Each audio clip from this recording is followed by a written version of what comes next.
እንትናቸው። ከዛ ተያዘ ምናምን ሽጉጥ ቀይረው አመጡ። ፍርድ ቤት ቀረበ። አንዳንዴ ፍርድ ቤት ይቀርባል። ፍርድ ቤት ቀረበ። ልክ ፍርድ ቤት ሲቀርብ ክቡር ዳኛ እኛ ያልነው ለፉገራ እነሱ የሚሉት የመግደል ሙከራ እስቲ ሽጉጡ ይመርመራ ምናምን ብሎ ሽጉጡ ሲታይ የነሱ ነው አይደለም አለ። አርቲፊሻል ነው እና ከዛ ደነገጡ ማለት ነው። ሶ በድርድር ምክንያቱም ሌላ ሽጉጥ ነው ያቀረቡት። አርቲፊሻል ነው። ሰውየው ግን እሱ ማለት ስለፈለገ ፈራ። በአርቲፊሻል ሽጉጥ ከሰሰው ላለመባል ነው። ይምጣ አስመዝግበናታል አለ። በእለቱ ሲታሰር አሳስሮታል። በእለቱ ሲታሰር ግን አስመዝግቧል። ከመታሰሩ በላይ ትመዝገብ ሽጉጧት ብሎ አስመዝግቧል። እና የተመዘገበ ሰው ይጠራ ምናምን ሲባል በዚህ በቃ ይደራደራል ማለት ነው። በጣም የሆነ ነገር ያወራል ይናገራልም ሲባል በጣም ገገማም አይደለም። ይሄ እንደው ችክ የሚልም ሰው አይደለም። ለምሳሌ ታስሮ አሁን እነዚህ ሰዎች ሊፈቱኝ አሁንማ በዚህኛው መንገድ ነው የምፈታው ሊል ይችላል። ግን የመጣለት ነው፣ ስሌት አይደለም። ተሰማ በላይ የሚባሉ በጊዜው እዛ አስተዳድረዋልና ይመጣሉ፣ እስር ቤት ይጎበኛሉ። አሁን ማን ነው የሚጎበኘው ይለዋል ጠበቀውን። ተሰማ በላይ ናቸው። ተሰማ በላይ ይረብሻል። በቃ ታስሯል። እሳቸው እንግዲህ ያው እስር ቤት ዝም ብለህ ስትጎበኝ ከውስጥ ምናምን ልታይ ትችላለህ እስረኛ። ተሰማ በላይ ከሁሉ በላይ፣ ተሰማ በላይ ከሁሉ በላይ ወይ ፍቺ ይላል ደግሞ ከስር። ተሰማ በላይ የምሰማ ተሰማ በላይ ከፍ ያለው ድምጽ ይሰማልና ተሰማ በላይ እንዲህ አይነት ውዳሴ ይወዳል። በቃ ማን ነው ይሄ ሰው ነው? ከድርሰተቴ ይባላል። እንዲያር ምን አድርጎ ነው? እብድ ነው። በየቀኑ ነው የሚናገረው። በየቀኑ ነው አብዮቱን የሚያጠለሹ ምናምን ንግግሮች የሚያደርገው። ጥሩት እስቲ ምናምን ተሰማ በላይ ከሁሉ በላይ ምናምን ሲለው ይሄ ንጹህ ሰው እኮ ነው። አያስታውቅም? እንዲህ ያስታውቃል። ሂዱ ፍቱት በቃ። ሁለት ጊዜ ነው ተሰማ በላይ ያስመለጡት ከሞት። አንድ ጊዜም ይረሸን መኪና ላይ ተጭኖ እየሄደ ልጆች እንግዲህ ይሄዳሉ። እሱ ያለበት ድምፁ ከፍ ብሎ ሲሰማ ልጆች ይከተሉታል። ይሄንን የሚያዳምጡ ጅማ አካባቢ በዛ ሰዓት ልጅ የነበሩ ብዙ ሰዎች እርግጠኛ ነኝ ከድርሰተቴን ተከትለው ብዙ ሰፈር ጠፍቶባቸው ሊሆን ይችላል። ይከተሉታል። ለምንድን ነው ልጆች የሚከተሉት ስትል የሚለው ነገር ዘፈናዊ ነው፣ ለልጆች ይመቻል። እንደገና ልጆች መጮህ ይፈልጉ ይላል ይላቸዋል። መሪያቸው ይሆናል ማለት ሌላ ሰው ሲንጫጩ ራሱ እስቲ ዝም በሉ ምናምን ይደጋግማል። እና እሱ የሚላቸው ነገሮች ደግሞ ድግግሞሻቸው ይመቻሉ ለህፃናት ለማለት። ለምሳሌ ሳታታታታት ሳታታታታት ቀኑ ሙሉ ሊሉ ይችላሉ። ይሄ ይመቻቸው፣ ደስ ይላቸዋል ልጆች። ይሄን ይለዋል እሱ ድምፁን ከፍ አድርጎ።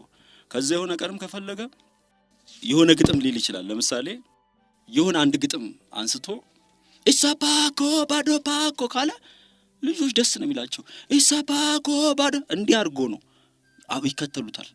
ይሄ የሚለው ነገር ድግግሞሹ ደስ ይላቸዋል ለልጆች። ከዛስ እንዴት ታስተዋቸዋለህ? እሱ አልፎ እንኳን ሰፈር ልትቀይር ትችላለህ። ስለዚህ ይከተሉታል ልጆች። ልክ ሲከተሉ ተጭኖ እየሄደ ይረሸን ነበር ያንቀን እና በቃ ተሰማ በላይ ከሁሉ በላይ። ከዛ ሙሉ ልጆች ሌሎችም ሰዎች በቃ እንግዲህ ገብቷቸው ይሁን ሳይገባቸው አልታወቀም። የፈለገው ነገር እንደዚህ ይሆናል ምናምን ብለው ትልልቅ ሰው ሳይቀር ተሰማ በላይ ከሁሉ በላይ ይልለታል። ማለት ትልቅ ሰው አይልልህ ማለት አስብሎ። ከዛ ሰውየው ምንድነው እንደዚህ አረፍቱት ምናምን በቃ ሰው ሁሉ አለ ሰማ። በቃ የሆነ ቦታ ዛሬ እየተባለ ነው ምናምን ተባለ። ማን ነው እንዲህ ባለፈው እንደዚህ አይነት ሰው ብሎ ነበር ምናምን፣ እሱ ነው ዛሬም እኮ ያስባለው ነው። ኧረ ተው ፍቱት ምናምን። ምክንያቱም የሆነ ሰው ነው። ምክንያቱም እንዳልኩ ለታጣቂዎች መብት ተሰጥቷል።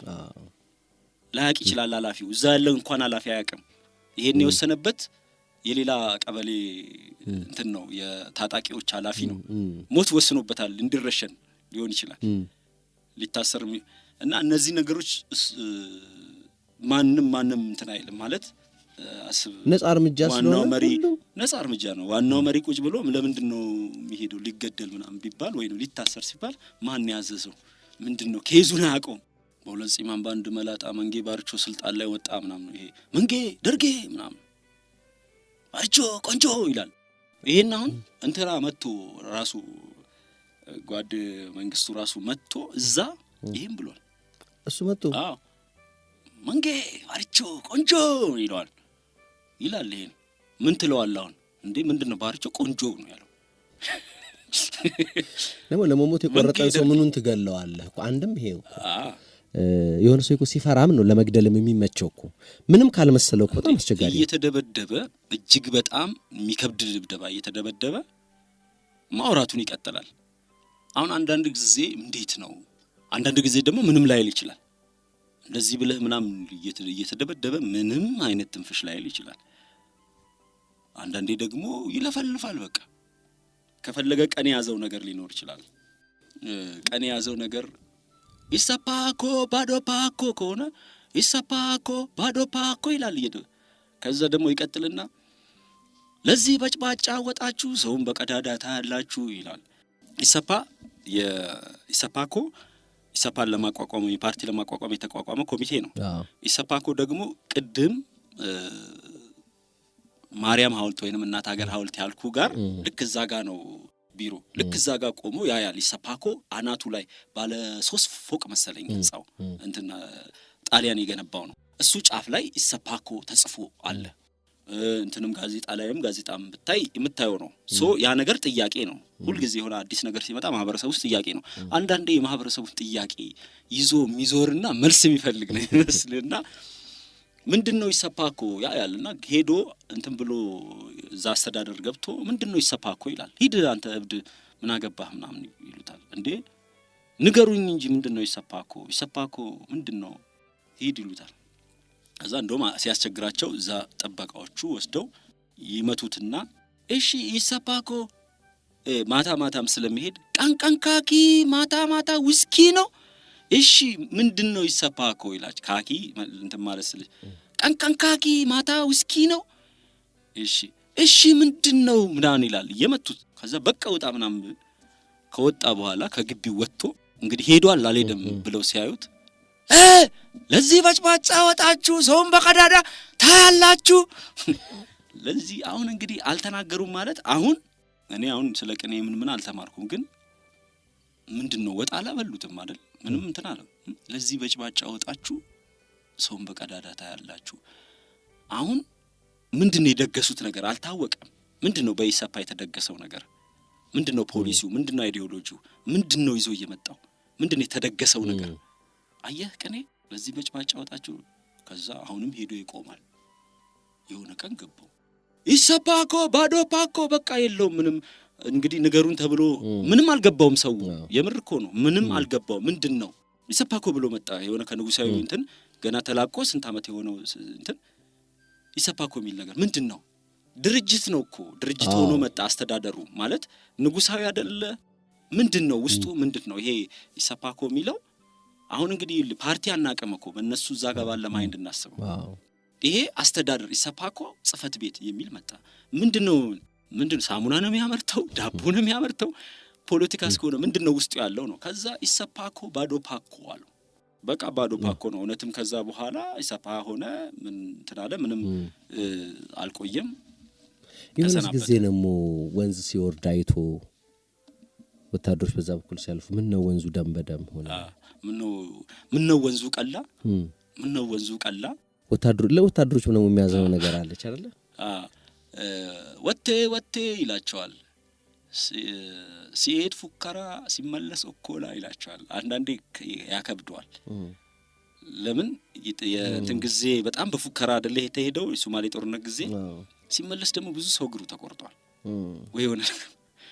ወቴ ሲሄድ ፉከራ ሲመለስ እኮላ ማለት በኦሮምኛ አንካሳ ማለት ለማንም አይመለስም ምንም እንትን አይልም። እና ሌላ ጊዜ ደግሞ ወቴ ተላላ ሌላ ሲያበላ ሌላ ሲያስበላ ራሱ ተበላ የሚለውም ደግሞ አለው። አንዳንዴ እንትን ይሄ ኖርማል ወታደሮች አሁን እንደውም በጣም ክብር አለው። ለምሳሌ ገጠመኞች ልንገርክ። ይታሰርና አንዳንዴ ይረሳል። ይሄ አሳሪው ይጠፋል። በዛ ሰዓት የሚያጋጥም ነው፣ አሁንም ሊያጋጥም ይችላል። እና አሳሪክ ይጠፋል። ማን ነው አሳሳሪክ? ከባድ ነው በጣም ነው የሚከብድ። ፋይል እሱ ጋር ነው ያለው የለም ምክንያቱም እሰሩት ነው ብሎ የሚሄደው እሱ ጥፋትም አይታወቅም፣ ግን አደራ ነህ። ከዛ ይሄን ነገር እንደውም ጋሽ ነብይ ነፍሱን ይማረውና ሲያወራ በጣም ሰምቼ በጣም ገርሞኛል። የአደራ እስረኛ ሆነን ብሎ ከማዚ ጋር ሲያወራ ሰምቼዋለሁና እንደዛ አይነት እስራቶች ይገጥሙታልና አንዳንዴ ሲቆይ ይጨንቀዋል። የሌለው እስር ቤት ይሞታል፣ ያለው ወደ ሆስፒታል ይላል። ሆስፒታል ብሎ ያስፈቅድና አበል ትከፍላለህ ለእንትኑ ለወታደሩ ለሚያጅብክ። ከዛ ግን መጠጥ ቤት ነው በቃ ጓደኞቹን ያገኛል ምናምን። የሌለው እስር ቤት ይሞታል፣ ያለው ሆስፒታል። በእንደዚህ አይነት አንዳንዴ የሚፈቀድልህና ማታ ሄዶ እንትኑን ሰውየውንም አጠጥቶት እሱም ጠጥቶ ሰውየው ደከመ እና መንገድ ላይ መሳሪያውን ይዞ መጠበቅ ጀመረ። ጥበቃ ተብሎ ነው የሚላክልህ። ከድር ከድር ነው እየጠበቀው። ከድር ብር ከፍሎ ይሄዳል። ብዙ ጊዜ ይወጣል፣ ብር ያገኛል እንዴ በጣም። ከዛ ግብዣው ሲበዛ እንግዲህ ሰውየውም እየተጋበዘ ቆዩና እንግዲህ ከድር ተገኝቶ አስበው ከእስር ቤት ወጥቶ ግን በቃ እንግዲህ እሱ ሰዓቱን አክብሮ ሊስል ሰውየው ሰክሯል። እዛ መንገድ ላይ አስተኝቶት መጠበቅ ጀመረ። ከዛ የአብዮት ጠባቂ የሚባል አላ መጡ። ምንድነው አሉ፣ ከበቡት ምናምን። ቀን እንዲጠብቀኝ የመደባችሁልኝ ይኸው ማታ እኔ ደግሞ እየጠበቅኩላችሁ ነው፣ ተረከቡኝ። በቃ ምንም ማለት አልሄደም፣ የትም አልሄደም። መሳሪያውንም ይዟል፣ መሄድ ይችላል። ግን ቀን እንዲጠብቀኝ የላካችሁልኝ ማታ ደግሞ እኔ እየጠበቅኩት ነው ይላል።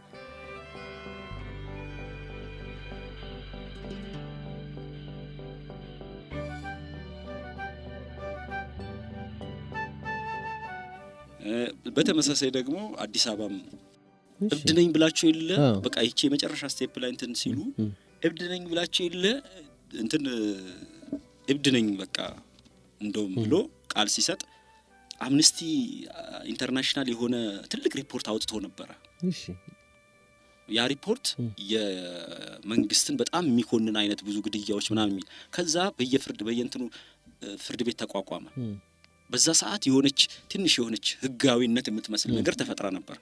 ያቺ በዛች አካባቢ መሰለኝ እንግዲህ እብድ ነኝ ስትል በቃ ይመርመር የሚልም ጭምር ነጻነት የሚሰጥ አብዮቱ ተረጋግቶ አረ እንትን ነኝ ሐቀኛ ነኝ ህጋዊ ነኝ ያበደውንም እናሳክማለን። ይሄ ማለት በነገራችን ላይ የሶሻሊስቱ ጠንቋይ ቤትም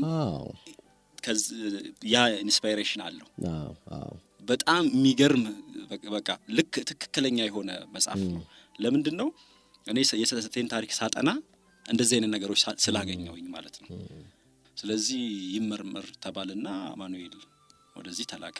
ከዛ ሰውየውን ገንዘብ አለኝ፣ ያው ጓደኞቼም ሲመጡ ሲጠይቁኝ ይሸጉጡልኛልና ገንዘብ አለኝ፣ ዝም ብለን አሁን አማኑኤል እንደዚህ መሽቷል፣ ዝም ብለን ከምንተኛ ትንሽ ነገር አንድ ሁለት እንበልና ይጠጣሉ። ጠባቂውና እሱ ማለት ነው። ከዛ ሲጠጡ አምሽተው እዛ ያኛው ይደክማል፣ ልብሱን ቀይሮ እንትኑንም ቀይሮ ጠዋት ይወስደዋል። እዛ አስሮት ወስዶ አማኑኤል መርምራችሁ አይታችሁ እንትን ላኩ ሪፖርት ብሎ ተመለሰ። መሳሪያውንም ልብሱንም ለብሶ ማለት ነው። ሰተቴ ያኛው ወታደሩን አስገብቶት እንዲህ ነው የሚያደርገው። እሱ የተባለውን ሁሉ እዚህ ጋር ብሏል። ኧረ እኔ አይደለሁም እሱ ነው አብዱን። ሰው ሲያብድ እንደዚህ ነው የሚለው፣ አበድኩ አይልም። ሰውየው እዛ ሲነቃ ታስሯል።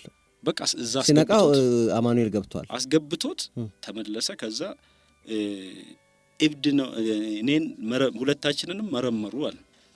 ያበደው እሱ ነው። ይኸውልህ እዚህ ጋር እኔ አሁን ከዛ በኋላ ዝም ብዬ እንደው እኔው አሰብኩት ወይስ እሱ እንደዛ አስቦ ቢሆን ብዬ የምገምተው አለ። ያበደው እሱ ነው ባለካኪው አይነት ብሏል። ያበደው እሱ ነው ባለካኪው ብለው አስቀሩት። እኔ ደግሞ የመንግስት ንብረት ይዤ መጣ ይላል። ያበደው እሱ ነው ባለካኪው። እዛ ጋር እውነትም አብዷል እኮ ደርጋ ወታደሩ እኮ አብዷል። በጣም በስሜት እኮ አብዷል። እንዴ እጅ አውጥቶ ይገደሉ አይገደሉ ብሎ 60ዎችን የረሸነ ወታደር በፍጹም እኮ አንተ እኮ ዓለም ላይ እኮ የለም። እንዴት ነው በእጅ ብልጫ ሚኒስትሮችን ምናምን ሰብስበ የምትረሽነው? ይሄ እኮ በጣም እኮ ገኖ መጥቶ እኮ እዚህኛው ጋር ደርሷል። ስለዚህ ያበደው አብዷላ በቃ እውነት ነው። ቀይ ሽብር ይፋፋም አለ ያን ሁሉ በላ ባለካኪው ነው ብለው ያበደው ባለካኪው ነው ብለው አስቀሩት ምናምን ብሎ የመንግስት ንብረት ይመልሳል። ከዛ ጥይት ነው ጋኔኑ ሰብሎ ሲያበቁ ባሩዱን ደብቀው ቀለሃ ጠመቁ ይልልሃል። አሁን ይሄንን የኤርትራ ጉዳይ ጋር ይገናኛልና ጥይት ነው በቃ የሚያባላን የሚያፋጀን ምናምን እርቅ ይሁን ምናምን አሉ። ከዛ ባሩዱን ደብቀው ቀለሃ ጠመቁ። ይሄ የዓለም እኮ ታሪክ ነው። አሁን ለምንድነው እርቅና እርግ ስትል በዚህም ዘመን ቀለሃውን ታጠምቃለህ? ባሩዱ አለ ዋናው ምንም ችግር የለውም። ባሩዱን እንትን ቀለሃው ብታጠምቀውም ምንም ችግር እሱ እንትን የለበትም። እሳት አይፈጥርም። እሳት ባሩዱን ውስጡ ጠቅጥቀህ ነው ጽይት የምታረገው። ባሩዱን ደብቀው ቀለሃ ጠመቁ። የማስመሰል እርቅ ነው፣ የማስመሰል ሰላምና ወርድ አይነት ነው። እና ይሄን ከዚህ በላይ የሚገልጸው ምን አለ? የማስመሰል ትክክለኛውን ኬዝ ችግራችንን አልፈታንም ነው። ትክክለኛውን ችግር ወደ ጎን አስቀምጠ ነው ግን ለማስመሰል የሆነ ችግሩ ያልሆነውም ከበሩን ቆዳውን ዝም ብለን በቃ ታርቋል አለን አጠመቁ። ያው ነው። ነገ ደግሞ ባሩዱን ያወጡታል።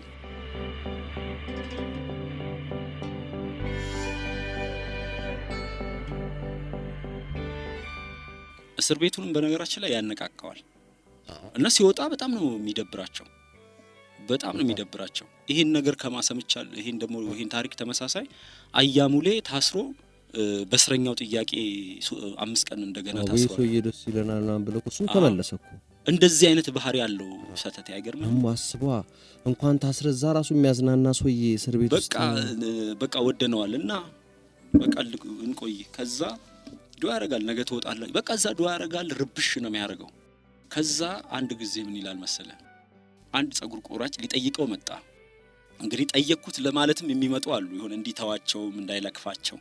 እና ይሄ ጸጉር ቆራጭ ከዛ በፊት ብዙ ነገር እንደ ሰላይነት እንደሚሰራ ያውቃል። ከዛ ልክ ሲመጣ በቃ ይሄ እንትን አለ አይደል እንደ አጥር ነገር ተደርጎ በሱ ላይ መጠይቀው እና ሊጠይቀው የመጣ ማን ነው ሊጠይቀኝ የመጣ ሲለው እሱ ነው ተባለ።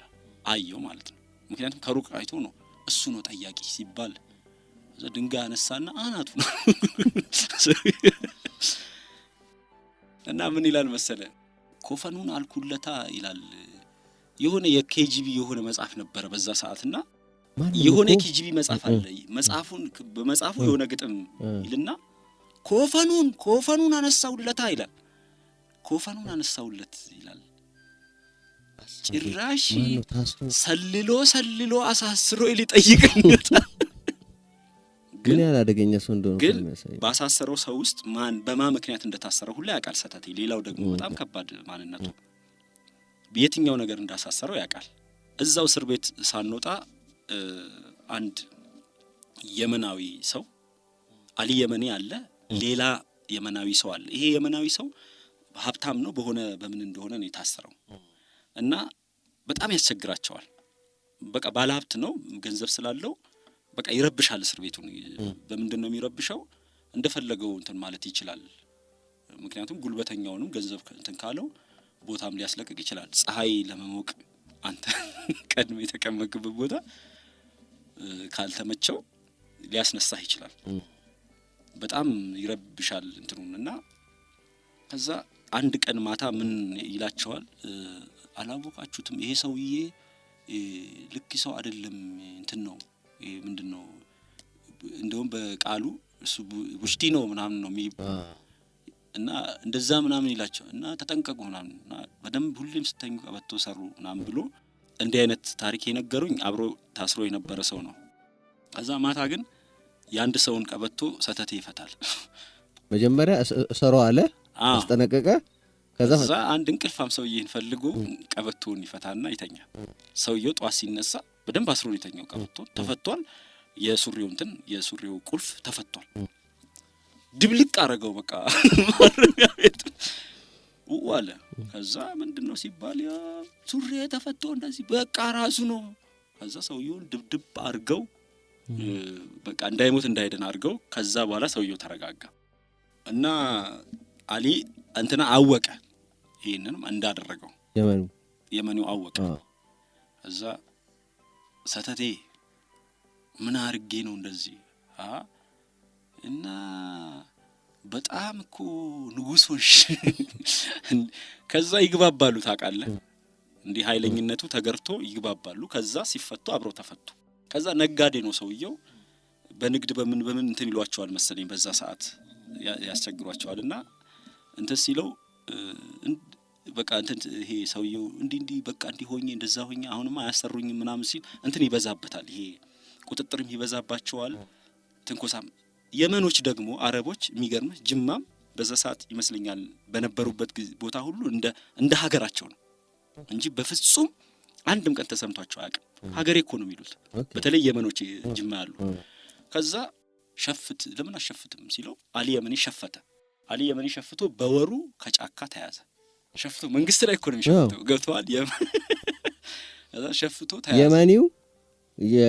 እንትን ጫካ የጅማ ጫካው ሸፈተ አሉ በዛ ሰዓት ሽፍታ ምንም እንኳን ብቻ ሸፈተ እንደ አጋጣሚ ግን ተያዘ በአጋጣሚ ተይዞ ፍርድ ቤት ሲቀርብ እኔ በመንግስት ላይም እንደው ሌላ ያሸፈተ አንተ ጭራሽ እንደዚህ ምናምን ሲሉት እኔ ይሄን ሐሳብ እንትን ያለኝ ሰተቴ ነው እንደዚህ አድርጎኝ ምናምን አለ እንደውም እሱም አብሮ ሸፍቶኝ ትቶኝ ሄዶ ነው ብሎ የሆነ አውቆ ከሱ ጋር አያያዘ ከድር ሰተቴ ተይዞ መጣና አሊ የመኒን ያሸፈተው ችግሩ አሊ የመኒን ያሸፈተው በደሉ ሰተቴ ምን አድርጎ ነው ምናምን ይላቸዋልና ከዛ ምንም አለ ኦሬዲ እኔ እንትን ያሸፈተው ችግሩ በደሉ ነው በደሉን ፍቱለት እንጂ እኔን ፍቱኝ አይነት ብሎ ይተውታል የሚናገርበትም አንዳንድ ያሸንፋቸዋልና ከዛ ይፈታል አሊ የመኒም በቃ ይፈታ ተብሎ እንትን አልተካበደበትም ምክንያቱም ሰውየው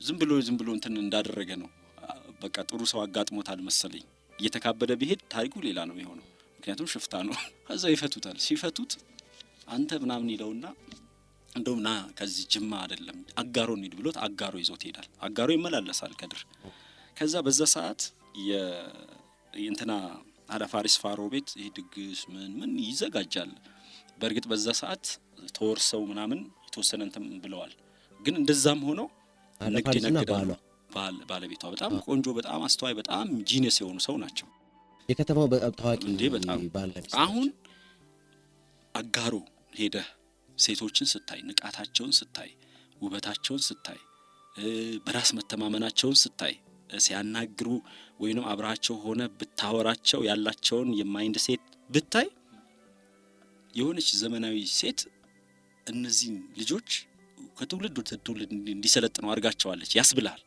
ምክንያቱም ንቁ ናቸው አዲስ አበባ ላይ አንድ ያጋሮ ልጅ አግኝተህ የት ልጅ ነሽ ብትላት የጅማ ልጅ አትልህም አጋሮ ነው የምትልህ አጋሮ ግን በጅማ ስር ነው ያለችው ግን ክብሯም ግዝፈቷም በቃ እንደ ወረዳ እንደ እንትና አትጠራም በፍጹም አትፈልገውም ሲጀምርም ማይንድ ሴታቸውም አይደለም እንደዛ አሁን እኮ ጅማነታቸው ጅማ ነው የጅማ ልጅ ናቸው ግን ጅማ ውስጥ ያለች አጋሮ ነው የሚሉት እንጂ የጅማ ልጅ እኔ አንድም ያጋሮ ልጅ ሲል ሰምቼ አላውቅም አንድም እኔ ብዙ ሰው እንግዲህ ያጋሮ ልጅ ምክንያቱም አጋሮ ለብቻዋ መጠራት የምትችልናት አይነት ይሄ ከድሮ ጀምሮ ነው ያለው ይሄንን ማን አመጣው ቅድም ያልኩክ አባ መጫ ኪሎ ላይ ያጋሮ ሰው ናቸው እጅግ በጣም ንቁ ሰዎች ነበሩ የቢዝነስ ላንች ታዘጋጃለች አዳፋሪስ ፋሮ ቢዝነስ ላንች ያ ማለት ነጋዴዎች አሉ ባይለስላሴ ሰዓትም ነጋዴዎች አሉ በዛ በኩል ወደ ከአረቢያ ጋር የሚነግዱ ምክንያቱም አባጅፋርም እዛም የሚሄዱ ሰዎች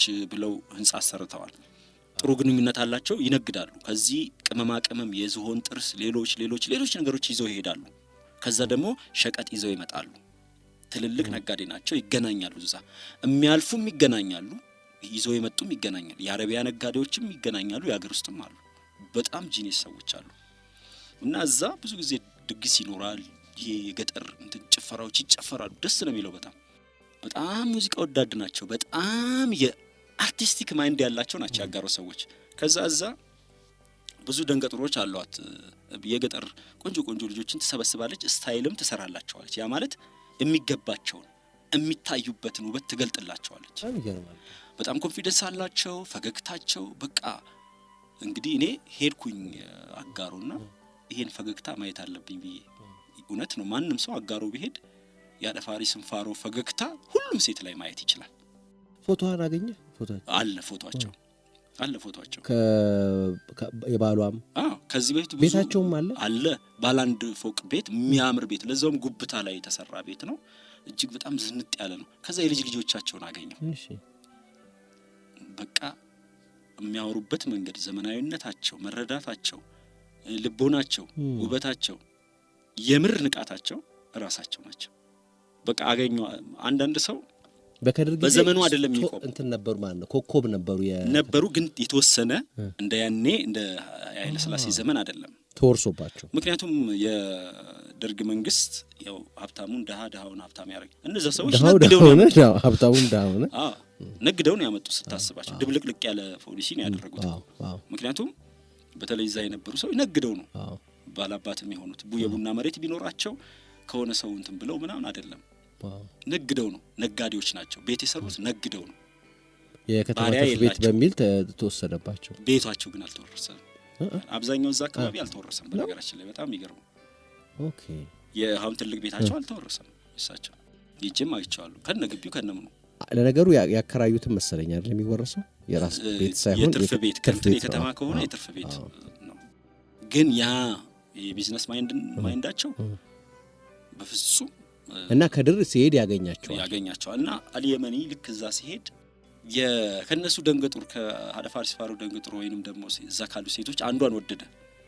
የመኒ መጀመሪያ የምታየው አደፋሪስ ፋሮ ነው። ቆንጆ ናቸው፣ ንቁ ናቸው፣ ፈገግታቸው እጅግ ዘመናዊ ናቸው።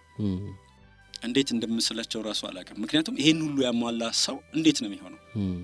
በኮንፊደንስ የሚያወሩ ናቸው፣ ፈገግታቸው ደስ የሚሉ ናቸው፣ በጣም ሙዚቃ የሚወዱ ናቸው። ምክንያቱም ጥላውንም መድረክ ሲዘፍን አደፋሪስ ፋሮ ፋሪስ ይባል ልጅ አለች አይላቸው። ለምን ነው አደፋሪስ ፋሩ ይባላሉ? ጅማ አንፋሩ በቃ እንደ ውዳሴ ስም በለው። ስምህ ውዳሴ ሲሆን ፋሩ ይባላሉ እሳቸው። ስማቸው ፋሩ አደፋሪስ ፋሮ አይደለ? ከዛ አደፋሪስ ይሉሃል። አደፋሩ ራሳቸውን ሀዳ ይጨምሩበታል ጅማ። ከዛ ሲያሰማምሩት በቃ ቁልምጫ ያረጉልሃል። ስም ከተመቸ ማለት ነው። እንደዛ ነው አደፋሪስ። ሌላ ቦታ ግን በቃ አደ እንትና ከተባለ እንትና እናት ማለት ነው። ይሄ እንትን ስማቸው ዜማ ያለው ስም እሳቸውን ነው የምታየው አብዛኛው። ግን አሊ የመኒ እሳቸው ስር ያለችን ከዛ አዳሜ ከላይ ሲንጋጋ አሊ የመኒ ከስር ወጋ ይለዋል። እና ማለት አዳሜ ከላይ ነው የሚንጋጋው። ከላይ ማለት አደፋሪስን ነው የሚያዩ ሴቶቹን ቢያይም ኦልሬዲ እንትን ግን በቃ እሳቸውን አላየም አሊ በቃ ምክንያቱም የኔ ጋር እንትን አይደሉም። በቃ ሌላ ነው ያየው። ሲጀመር ሴትዮዋ ባል አላቸው አጥቷል። ግን እንትን ነው ኦልሬዲ ልታቸው ያስገድድሃል። እንትናቸው ይሄ በጣም ካሪዝማቲክ ናቸው፣ በጣም ቆንጆ ናቸው። ልታይ አይችልም ሌላ ሰው። እንዴ ባልየውም እኮ በጣም ቆንጆ ናቸው፣ በጣም ካሪዝማቲክ ናቸው። ግን የሚስብ ነገር አላቸው። ያ ማለት በቃ እንግዲህ በዚህ ደረጃ የሰለጠነ ሰው አስበው ስበታቸው ነው ሌላ እንዳታይ የሚያደርግ። እሱ ግን በቃ እንዳየ እኔ እቺ ልጅ ወርጃታለሁ ሲለው ነው እንደዚህ የሚለው። አዳሜ ከላይ ሲንጋጋ ሁሉም ሰው ላይ ነው የሚያየው። አሊ የመኒ ከስር ወጋ ከስር ያለችዋን አሊ የመኒ አንዷን ወደደ። ከዛ በኋላ በራሱ እንትንነት ምናምን አሊ የመኒ ያቺን ሴት አገባት። በኋላ ጅማ ዳቦ ቤትም ከፍቶ በቃ የልጅ ምናምን እንግዲህ ካሊ ጋር ያለው ታሪክ እንዲህ የነበረ አደፋሪስ ከጥላውንስ ጋር ያለው ታሪክ መጥቶ ዘፍኖ ጅማም አጋሮም ጅማ ከተመጣ አጋሮ ግድ ነው። እና እዛ ሲያቀርብ አደፋሪስ ፋሮ ሀብላቸው ነው አንስ ይሰጡታል ማለት በዛ ሰዓት በቃ ደስ አላቸው። ዘፈን ይወዳሉ ብያለሁ። ያጋሮ ሰው በጣም አርቲስቲክ ማይንድ ነው ያለው። ዘፈን በጣም ይወዳል።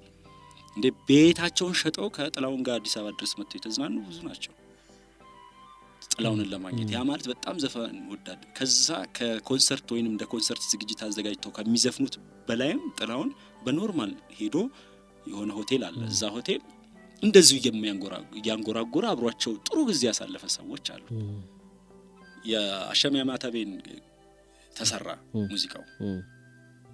አሸሚያ ማታቤ በጣም የሚታወቅ ነው። እኔ ከዛ በኋላ ይሄን ከጻፍኩ በኋላ ሌላ ሰው ደግሞ አከበደን ኑፍኔ ሂሪያን ቀቡ የሚለውንም ከዛ በኋላ ምክንያቱም ሰውየው ከዚህ በኋላ ግቤን ብትሻገር እኔ አንተና አርገኛ አይነት ፉከራ ሲፎክሩ ከዛ በኋላ አልሄደም ግን ሂሪያን ቀቡ የሚለውን ከዚህ ጋር ያያዛል ብሎ የነገረኝ ሰው አለ በወቅቱ የነበረ ሰው ሂሪያን ቀቡ ማለት ጓደኛዬ የለኝም ታውቂያለሽ እና መጥቼም አላይሽም ማየት እንደማልችልም ታውቂያለሽ እና መጥሽ ብታይ ደስ ይለኛል እና የሚለው ዘፈኑና ሁለተኛ ዘፈኑ እሱ ነው የሚል መረጃ አለ እና በዛ ሰዓት የነበረ ሰው ነው ይሄንን ያለው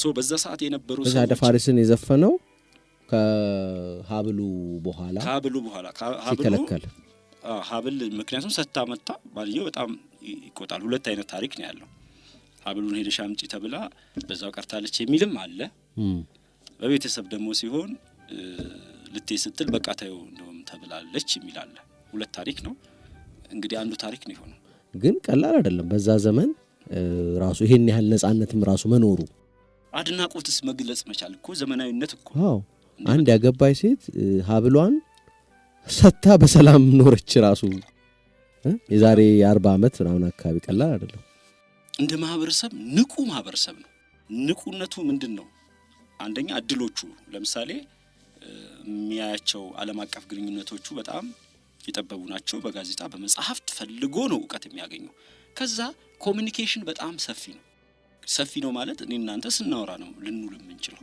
ስንጫወት ስናወጋ ስለዚህ ወግን ይወልዳል ገጠመኞች ይኖራሉ ውሏችን ይበዛል ስለዚህ የሆኑ ነገሮች ንቃት የሚያመጡ ነገሮች እንደ ማህበረሰብ ፕራክቲስ ያደርጋል አንዳንዴ ዘመናዊነት በነገራችን ላይ ማህበራዊ ፕራክቲስን ይገለዋል ማህበራዊ ፕራክቲስ ማለት ምን ማለት መሰለ ሰው ጫወታ እየተጫወተ ሲኖር ጫወታው ያድጋል የንግግር ክህሎቱ የመነጋገር ክህሎቱ ይጨምራል ቋንቋው ያድጋል ግንኙነቱ ያድጋል ባህል የመፈጠር ኳሊቲው ያድጋል ወግ የመፈጠር ጉዳዩ ያድጋል በጣም ብዙ ማይንድ የመሳሉ ያድጋል የመግባባቱ ያድጋል ቋንቋ ይሰፋል ቋንቋ ሲሰፋ በር ይከፍትልሃል ምክንያቱም ብዙ ቋንቋ ሲችል ብዙ በር ይከፈታል ካንተ ጋር በደንብ ስናወራ የሆነ የሚከፍትልኝ በር አለ ልክ እንደዛ ንቁ ማህበረሰብ ነው ምክንያቱም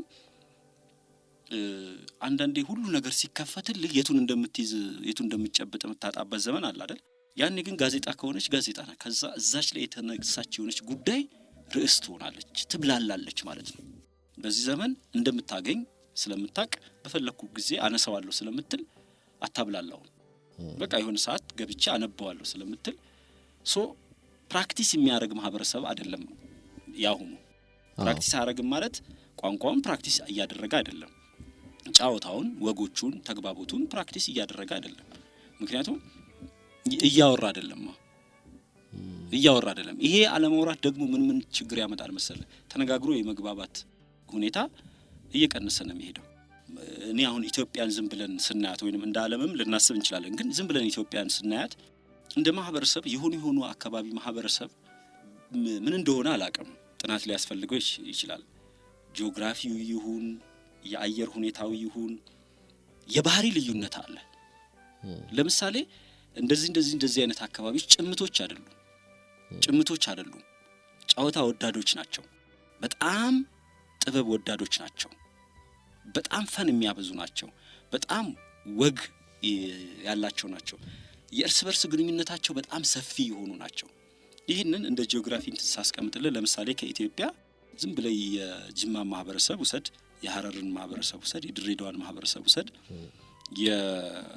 የአዳማ ናዝሬት ማህበረሰብ ውሰድ ከፊል ደግሞ አዲስ አበባ ውሰድ እነዚህን አካባቢዎች አሁን እኔ እና ሌሎችም ሊኖሩ ይችላሉ ግን ሊብሬትድ ማይንድ ናቸው እና አርት በጣም እነዚህ አካባቢዎች ላይ ይበዛል ነጻነት ይበዛል የማውራት ይሄ በደንብ በነጻነት የማውራት ነገር ይበዛል ከዛ ሶሻሊም በጣም ጥብቅ ቁርኝት ያለው ነው ስለዚህ በደንብ እንትን የሆኑ ናቸው ፍሪሊ የሆኑ ነገሮችን ለማውራት ሴቶቹም እንደዛ ነቅተው እንዲያወሩ የሚያደርጋቸው ወንዶቹ እኮ አምሯቸው ቆንጆ ስለሆነ እኮ ይሄንን ነገር መፍቀድ ይቻላል አዎ ቀላል አይደለም እንጂ ሌላ ቦታ አንቺ ለምንድነው ከጓዳ የምትወጪው የሚል ወንድ ቢኖር ኖሮ ያንን እንትን አሸንፎ መውጣት ይከብዳል። ኮንሰርት መሄድ እንኳን አይከብድም። የዛሬ 40 ዓመት እንኳን ሄዶ ወርቅ ሰው ተሸልሞ መመለስ። ለዛ እነዚህ አካባቢዎች ለኔ መጠናት አለባቸው። ለኔ ሃይ ፍሪኩዌንሲ ቫይብሬሽናቸው ሃይ ነው።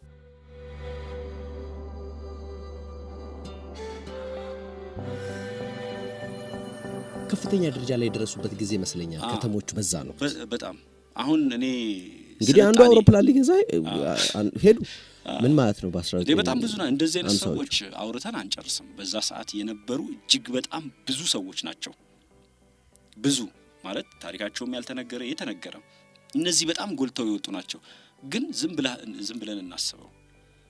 ለምሳሌ ከተሞች እንደውም ስልጣኔ ላይ ክቡር ዶክተር ከበደ ሚካኤልን ጨምሮ ሌሎችም ሰዎች የስልጣኔን ጉዳይ ሲያነሱ ቁሳዊ ስልጣኔ አለ። ከተማን ስታንጽ ከተማዋ የተሻለች እንድትሆን ሀገር እንደተሻለ በህንጻዋ በመንገዷ በምኗ ከዛ አኗኗር ደግሞ የምትለው አለ። በጣም ከባድና እንደ ሀገር ካልሰለጠነ መልኩን የሚያሳጣው ነገር ማህበራዊ ስልጣኔ ነው። ማህበራዊ ስልጣኔ ማለት እኔ ካንተ ጋር እያወራው ነው፣ እየተጫወትን ነው፣ እየተገናኘን ነው ወይስ በራችንን ዘግተናል? ይሄ ከባድ ነው። በነገራችን ላይ ወና ከተማ ሊፈርስ ይችላል ወደፊት። ምክንያቱም ይሄ ስልጣኔ ነው። ምክንያቱም አንተ ትስለኛለህ፣ እኔ ስለሃለሁ፣ አንተ ትቀርጸኛለህ፣ እኔ ቀርጸሃለሁ። ልጆቻችን እርስ በርስ ይገናኛሉ። ባወራህ ቁጥር የሚፈጠሩ አዳዲስ ነገሮች ይፈልቃሉ። ለምን? የኔና ያንተ ማውራት ከዚህ ውስጥ አንድ የሚያብብ አዲስ ነገር ይመጣል። ልጆችም ሲያወሩ በተጫወቱ ቁጥር አዲስ ጫወታ ይፈጥራሉ። ለምሳሌ ፎክለር ባህል ምናምን ስታስብ ባህል አሁን ይዘመራል። የሰው ልጅ ግን ባህል መኖር የለበትም። ባህል እኮ የሚዘመር አይደለም። ለምሳሌ የልጆች መዝሙር እንላለን አይደል እንዴ? በቃ ኖረውታል፣ እየኖሩት ነበር እኮ። አሁን እኮ እያጠና ነው። ይሄ ማለት ማህበረሰቡ እየኖረ አይደለም ማለት ነው። አዲስ ነገር እኮ እየፈጠረ አይደለም ማለት ነው። አዲስ ባህሪ እየኖረው አይደለም። ያ ማለት ከምንድን ነው የሚመጣው? ትረካ ሊሆን አይገባም። ለምሳሌ ዘፈን የሆነ ሰርግ ላይ ሊወጣ ይገባል። የሆነ ተረት የሆኑ ሰዎች ጋር ደርሶ መምጣት አለበት እንጂ ተመዝግቦ ተሰብስቦ እንደ ቅርጽ የሚቀመጥ አይደለም። አናስገባም ሳገኛው የሆነ ቀን የተባለው። ስለዚህ እኛ ካልቸር የለንም ማለት ነው። ምንድነው እያደረግን ያለ እንደ ማህበረሰብ? ይሄ ትልቅ ጉድ። ምክንያቱም ክሬቲቭ አይደለም ማለት ነው። የራሱን አዲስ ነገር አይፈጥርም። ከማህበረሰብ ነገሮች አዲስ ነገር ምንድነው? ስነ ቃል እኮ ማህበረሰቡ ሽኖረ። እኛም አሁን ማህበረሰብ አይደለን? የታል ስነ ቃላችን? ማህበረሰብ ካልሆነ ግን የማህበረሰብን እንትን ማንሳት አለብን። ካባውን ከራሳችን ላይ አይደለንማ ማህበረሰብ ለመሰለ ማን ነው? ከማህበረሰብ መገለጫዎች መካከል ማህበረሰቡ ይሄን ፈጠረ አለ። ማህበረሰቡ ይሄን ተረት ፈጠረ፣ ማህበረሰቡ ይሄን ዘፈን ፈጠረ፣ ማህበረሰቡ ይሄን ጫወታ ፈጠረ፣ ማህበረሰቡ ይሄን ነገር ፈጠረ አለ። የልጆቹም ጫወታ ጭምር እንዴ! እነዛ ማህበረሰብ በቃ ኖሩና ከዛ ይሄኛው ያንን ነው የሚደግመው ወይስ ያም እኮ የሆነ ቀን የተጀመረው ለዘላለም አልነበረም እኮ። የጣልናቸው ማንነቶች አሉ። እነዛ ማንነቶች በምን እንደሚመጡ ታውቃለህ? እንዲህ ስልጣኔ ብለን የምንከተለው ነገር ለምሳሌ ትምህርት ከሆነ ሁሉን ነገር ትተን መኖርን እንተውና መኖርን እንተነትናለን። አሁን ተንታኞች ነው የሆነው። እንደ ማህበረሰብ ተንታኝ ማህበረሰብ ነን እኛ። ነዋሪ አይደለንም። ሁሉንም እንተነትነው። ሃይማኖቱ መጽሐፍ ቅዱስም ቅዱስ ቁርአንም ይሁን እሱ ነው የሚተነትነው። ተንታኝ ነን፣ እየተነተንን ነው። ኑሮም ስለ ኑሮ ነው የምንተነትነው፣ ስለ አኗኗር ነው የምንተነትነው፣ ስለ ተረት ከሆነ ስለ ተረት ነው የምንተነትነው፣ ስለ ዘፈን ከሆነ ስለ አርኪኦሎጂ በቃ አርኪኦሎጂ ማህበረሰብ ሆነን ማለት ነው እንዴ። ያልሞተ ማህበረሰብ ግን እንዴት ነው እንዴ የቱ ነው መልካችን ታዲያ?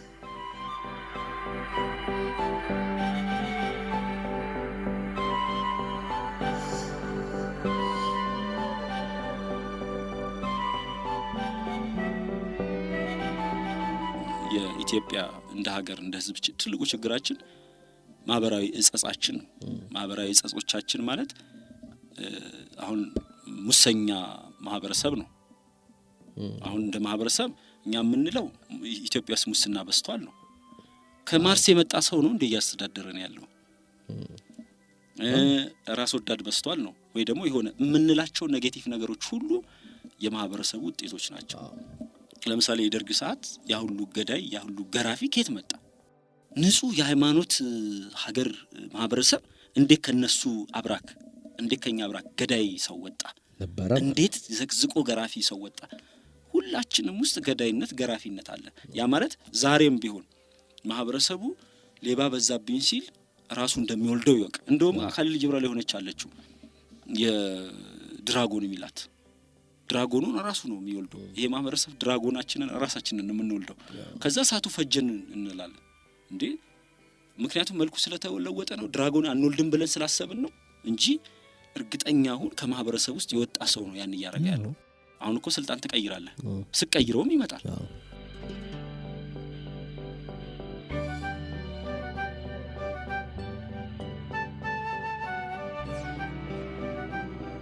ውድ አድማጮቼ ሁለተኛውን ክፍል የከድር ሰተቴን ታሪክ ነበር የሰማችሁት። በቀጣዩ የማጠቃለያው ክፍል ደራሲ ተስፋዬ አየለ በ1981 ዓ.ም ስለሆነው ጉዳይ ማለትም ስለ ከድር የመጨረሻ ቀናት የእስር ቤት ውሎ ይነግረናል። እስከዚያው ሰላም።